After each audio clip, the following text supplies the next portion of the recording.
अस्सलाम वालेकुम my YouTube family, कैसे हैं आप सब। उम्मीद है आप सब खैरियत से होंगे। मैं भी बिल्कुल ठीक हूँ। तो जैसे कि ठंड बहुत है और सूप का बहुत दिल करता है सर्दियों में। मैंने आपको बताया था हमें तो सूप इतना पसंद है कि हमें गर्मियों में भी दिल करता है कि हम सूप पिएं हर टाइम। तो यहाँ जी सूप पीने हम हर रोज़ जो है वो बाहर चले जाते हैं। हमें सूप इतना पसंद है, इरफान को, मुझे और माशाल्लाह से अज़लान को भी इतना पसंद है। जैसे ही सूप आया तो कहता है मम्मा सूप पीना है और अपने मुँह की तरफ इशारा कर रहा था कि सूप पीना है। कितना मुझे अच्छा लगा। फिर हर रोज़ जो है वो अज़लान फरमाइश कर रहा होता है, तो मैं मुझे इतनी हंसी आ रही थी। मैंने कहा चलो जो काम मैं नहीं कर सकती थी अब वो मेरा बेटा कर रहा है, इसके बहाने मैं भी पी लिया करूँगी। वैसे तो इरफान डेली तकरीबन हमें सूप पिलाते हैं, लेकिन फिर भी जो बेटा कह सकता है वो माँ नहीं कह सकती। तो खैर हम लोगों ने सूप पिया और उसके बाद नेक्स्ट डे हम डिनर करने गए झाल चक्कियाँ। और आपको पता है मैंने पहले ही बताया वो झाल चक्कियाँ हमारी मोस्ट फेवरेट प्लेस है खाने के लिहाज से। अगर खाने की बात की जाए तो इनका खाना बहुत ही अच्छा है, लेकिन अगर इनकी एम्बियंस की बात की जाए तो एम्बियंस के लिहाज से इतना अच्छा नहीं है। अगर आप टेस्ट लेना चाहते हैं तब तो आपके लिए बेस्ट है, लेकिन अगर आप जो इन्वायरमेंट और एम्बियंस भी देखना चाहते हैं तो फिर आप किसी और होटल में जा सकते हैं। यहाँ उस्मानिया है, राजा है, वो इससे बेहतर है, लेकिन टेस्ट वाइज सबसे अच्छा झाल चक्कियाँ है। तो यहाँ हमने सबसे पहले सूप लिया और सूप इनका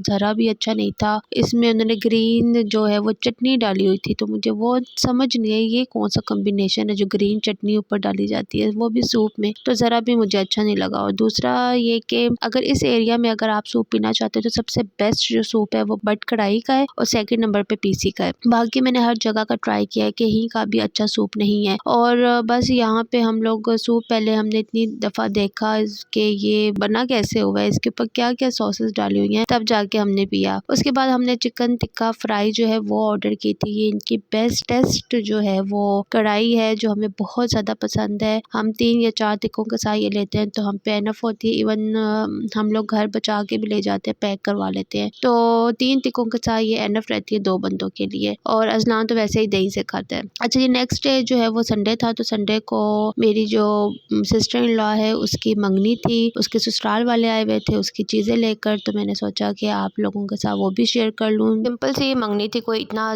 ज़्यादा कोई इवेंट नहीं ऑर्गेनाइज़ किया हुआ था। जस्ट कुछ लोग वहाँ से आए थे, कुछ लोग हमारे थे और घर में रस्म अदा कर ली थी। निकाह का है कि वो अच्छा ग्रैंड करेंगे, लेकिन अभी मंगनी जो है वो काफ़ी सिंपल सी हुई है। तो बस वो फिर मेरी नंद के जो कपड़े हैं वो लेकर आए हुए थे, फ्रूट्स वगैरह लेकर आए हुए थे। और फ्रूट्स की 2 बास्केट थी, एक जो है वो मिठाई की बास्केट थी।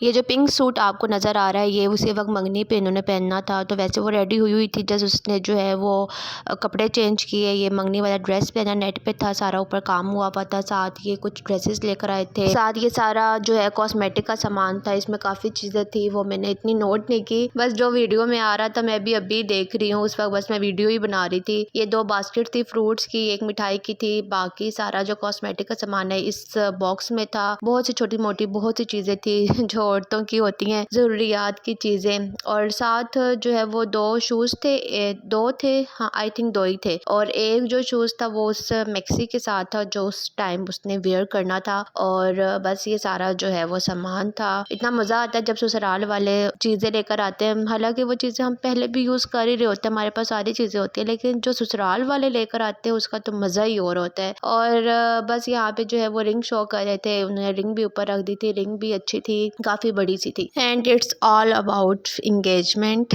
चलते हैं अब खाने की तरफ। अगले दिन मैंने क्या बनाया, वहाँ पे तो बना हुआ था, राइस बने हुए थे और चिकन बना हुआ था और गाजर का हलवा था, तो उसकी मैं कोई वीडियो शूट नहीं कर सकी। तो बस फिर हमने घर आके नेक्स्ट डे जो है मैंने हांडी बनाई और सिंपल सी हांडी थी, आलू गोश्त बनाया था। ये मैं पहले भी आप लोगों के साथ में भी शेयर कर चुकी हूँ। तो बीफ के साथ मैंने आलू गोश्त बनाया था, प्याज हल्के से मैंने सौते कर लिया था। थोड़ा सा इसका मेरा आज मेथड चेंज है, बस मेरा उस टाइम जो दिल कर रहा होता है ना, मैं बस वैसे कुकिंग कर रही होती हूँ। कभी कभार मेरा दिल हो तो डिटेल में मैं कुकिंग कर रही होती हूँ, कभी मेरा दिल ना कर रहा हो तो मैं बस शॉर्टकट्स ढूंढती हूँ और उसी को फॉलो करते हुए अपनी कुकिंग जो है वो कंप्लीट कर। बस यहाँ पर जो है वो मैंने प्याज जो है वो ब्राउन कर लिए थे और ज़्यादा ब्राउन नहीं किए थे। अगर ज़्यादा ब्राउन कर दो तो वो जो हांडी होती है उसका कलर बहुत डार्क हो जाता है। और मैं बना भी गोश्त में रही थी बीफ में, तो उससे बीफ का वैसे ही कलर डार्क होता है तो हांडी काफ़ी डार्क बनती होती है, तो इसलिए मैंने प्याज़ों को इतना ज़्यादा जो है वो ब्राउन नहीं किया था। उसके बाद मैंने यहाँ पे जो है वो टमाटर ऐड कर दिए थे। टमाटर ऐड करने के बाद मैंने बहुत मोटी मोटी चीज़ें मैंने कट करके डाली थी, क्योंकि मैंने इसको एंड पे ब्लेंड करना था, तो इसलिए मैंने ना रफली इसको कट करके हांडी में डाल दिया था और थोड़ा सा पानी ऐड कर दिया था ताकि जो टमाटर है वो सॉफ्ट हो जाए। फिर जैसे टमाटर सॉफ्ट हुए थे तो मैंने इसको जो है वो ब्लेंड कर लिया था। अच्छा, यहाँ मेरे साथ क्या हुआ था, मैंने सोचा था इन दोनों को ब्लेंड करने के बाद इसी ऑयल में मैं लहसुन अदरक डालकर उसको ब्राउन करके और उसी के अंदर जो वो गोश्त अपना ऐड कर दूंगी, लेकिन वो क्या हुआ, बैड लक ये हुई कि वो थोड़ा सा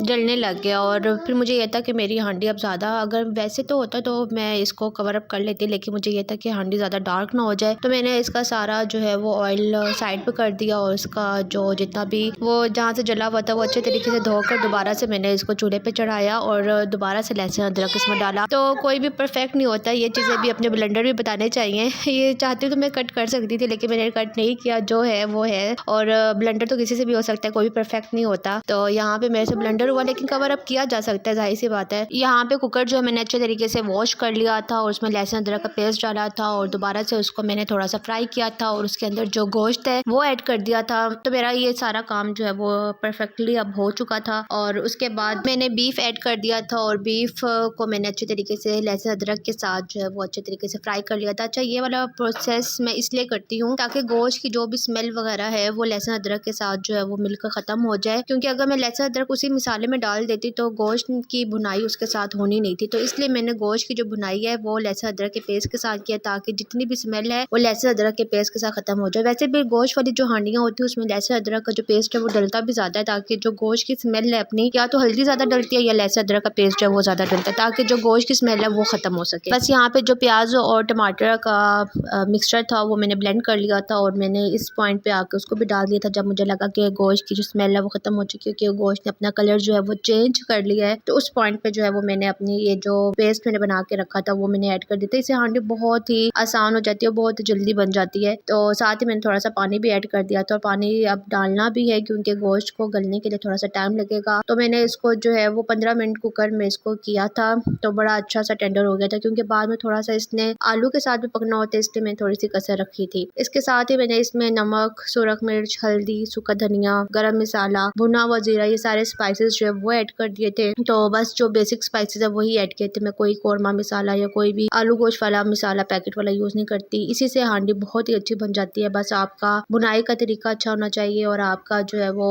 स्टेप्स होने चाहिए। एक एक स्टेप पे आप थोड़ा सा टाइम दें तो वो अच्छी हांडी बन जाए। तो बस यहाँ पे मैंने पानी ऐड कर दिया था। पानी ऐड करने के बाद मैंने इसको गोश्त को गलने के लिए रख दिया था। मैं ज़्यादातर जो है कुकर में ही गोश्त गलाती हूँ, तो कुकर में मैंने 15 मिनट्स के लिए इसको रख दिया था। बहुत ही अच्छा टेंडर हो जाता है। तो वो गोश्त पे डिपेंड करता है, आपको अपने गोश्त का अगर आइडिया है तो आपको पता होगा कितने टाइम लेता है। तो मेरा गोश्त जो था वो सॉफ्ट था, इतना ज़्यादा इसको टाइम नहीं लगा। तकरीबन मैं ये बोटी चेक कर रही थी कि सही टूट रही है या नहीं टूट रही, और उसके बाद जो है वो थोड़ी सी कसर थी और वो मुझे था कि जैसे मैं आलू डालूंगी, आलू के साथ भी गोश्त ने थोड़ा सा पकना है, तो वो फिर उसमें पूरी हो जानी थी कसर। बस यहाँ पे मैंने आलू भी ऐड कर दिए, तो साथ ही हरी मिर्चें जो है वो भी साबित मैं ऐड करती हूँ, तो वो भी मैंने ऐड कर दी थी। क्योंकि इरफान को इतनी पसंद नहीं है तो मैं फिर ज़्यादा कोशिश करती हूँ कि साबित ही ऐड कर दूँ कि उसका अरोमा जस्ट आ जाए। और कभी कभार कट करके भी ऐड कर लेती हूँ, लेकिन ज़्यादा बारीक कट नहीं करती।